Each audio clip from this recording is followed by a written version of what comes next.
మాజీ మంత్రివర్యులు మన కేటీఆర్ గారికి, మిగతా చాలా మంది పెద్దలు ఉన్నారు, సమయం లేదు కాబట్టి వేదిక మీద ఉన్న పెద్దలందరికీ పేరు పేరున, అంతేకాదు వేదిక కింద ఉన్న సాయి చంద్ మరియు నా కుటుంబ ఆత్మీయ కుటుంబీకులందరికీ పేరు పేరున నన్ను ఇక్కడికి ఆహ్వానించినందుకు, నన్ను మీ ఇటువంటి గొప్ప కార్యక్రమంలో భాగస్వామ్యం చేసినందుకు పేరు పేరున ధన్యవాదాలు తెలియజేస్తున్నాను.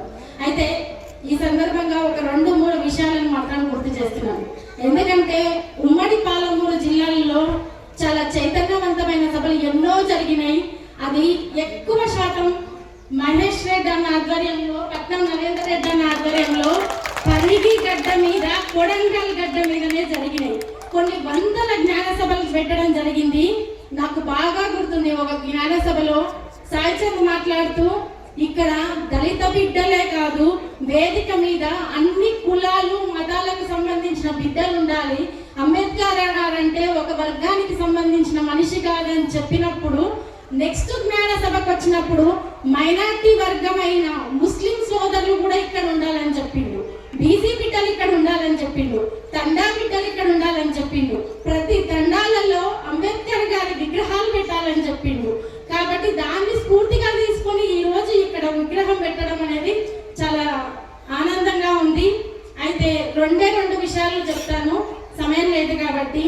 కేసీఆర్ గారు 125 అడుగుల విగ్రహాన్ని హైదరాబాద్ నడిబొడ్డు మీద పెట్టేటప్పుడు అంతకు ముందు రోజు ఒక చర్చ జరిగింది. ఆ విగ్రహం ఆవిష్కరించేదానికంటే ముందు సభ మీద ఎవరు ఉండాలి అని చర్చ జరిగింది. అందరూ ఒక మాట అన్నారు, అది అంబేద్కర్ గారి విగ్రహం కాబట్టి దళిత బిడ్డల్ని, లేదంటే బడుగు బలహీన వర్గాలకు సంబంధించిన నాయకుల్ని పిలుద్దాము అన్నారు. అప్పుడు కేసీఆర్ గారు ఒక మాట అన్నారు, ఈ విషయాన్ని సాయి చంద్ నాతో షేర్ చేసుకున్నారు. ఒకటి, అంబేద్కర్ గారు అంటే అందరి వాడు కాబట్టి అంబేద్కర్ గారిని విగ్రహాన్ని ప్రతి చోట, ప్రతి గ్రామంలో, ఊరికి చివర్లో పెడుతున్నారు కాబట్టి అంబేద్కర్ గారి గొప్పతనం, చరిత్ర తెలవాలని చెప్పి నేను 125 అడుగుల విగ్రహాన్ని హైదరాబాద్ నడిబొడ్డున పెడుతున్నా.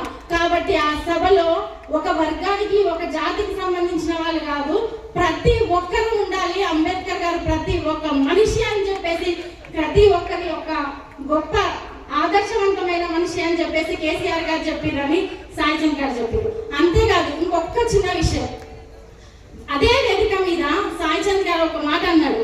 ఎందుకంటే రాష్ట్ర క్యాబినెట్ మొత్తం ఆ వేదిక మీద ఉంది, గొప్ప గొప్ప నాయకులు ఆ వేదిక మీద ఉన్నారు, కేసీఆర్ గారు ఆ వేదిక మీద ఉన్నారు. కానీ ఒకే ఒక్క మాట, ఒక దళిత జాతిలో పుట్టిన ఒక కళాకారుడికి స్వేచ్ఛగా మాట్లాడే స్వేచ్ఛనిచ్చి ఆ వేదిక మీద ఉన్న ఎవరి గొప్పతనం కాదు, ఇది అంబేద్కర్ గారి గొప్పతనం అని నిలదించే అంత స్వేచ్ఛనిచ్చింది మాత్రం టీఆర్ఎస్ పార్టీ, కేసీఆర్ గారి అన్న సంగతి జాతి మొత్తం గుర్తుంచుకోవాలని చెప్తున్నాను.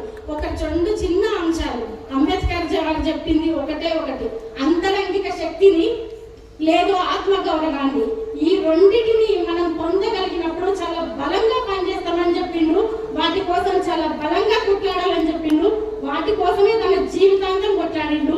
జ్ఞానం అనే పునాది మీదనే మానవ వ్యవస్థ ఉంటుందని చెప్పిండు, కాబట్టి జ్ఞానాన్ని పొందమని చెప్పిండు. ఈ గొప్ప అవకాశాన్ని మీతో పంచుకునే ఈ అద్భుతమైన అవకాశాన్ని ఇచ్చినందుకు సాయి చంద్ను ఇంతిదిగా మీ గుండెల్లో పెట్టుకొని నిరంతరం అడుగడుగున ఒక తల్లిలా, ఒక అక్కలా, ఒక వదినలా నన్ను ఆదరిస్తున్నందుకు అందరికీ పేరు పేరున శిరస్సు వంచి నమస్కారం తెలియజేస్తున్నాను. జై భీమ్, జై సేవలాల్, జై తెలంగాణ.